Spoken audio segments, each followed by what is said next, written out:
ठरलं तर मग मालिकेच्या 22 डिसेंबरच्या प्रोमोमध्ये आपण असं पाहणार आहोत की आता जेव्हा अश्विन आनंदाने घरी येतो तो थेट प्रियाकडे जातो आणि तिला काही कागदपत्रे दाखवतो. ती कागदपत्रे दुसरी तिसरी नसून मालदीवची फ्लाईट तिकीट्स असतात. अश्विन उत्साहात म्हणतो, प्रिया, ही बघ आपली तिकीटं, आपण उद्याच मालदीवला निघतोय. मात्र अश्विनच्या या प्लॅनवर प्रिया भलतीच चिडते. सर्वांसमोर ती स्पष्ट शब्दात नकार देते. ती म्हणते, अश्विन, मी उद्या तुझ्यासोबत कुठेही येणार नाहीये. प्रियाचा हा पवित्रा पाहून घरातील सर्वच जण, विशेषतः अर्जुन आणि सायली, पूर्णपणे थक्क होतात. प्रियाने एवढी मोठी ट्रिप इतक्या सहज का नाकारली असा प्रश्न अर्जुनला पडतो.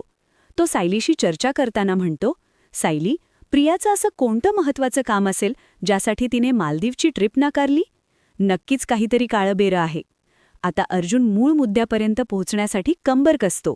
तो सायलीला सांगतो की मी स्वतः उद्या नागराज काकांच्या मागावर जाणार आहे. सायलीही त्याला पूर्ण पाठिंबा देते.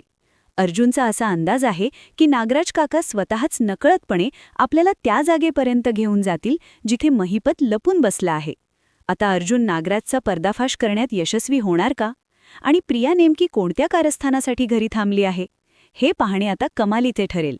अशाच नवनवीन अपडेट्ससाठी पाहत रहा ठरलं तर मग.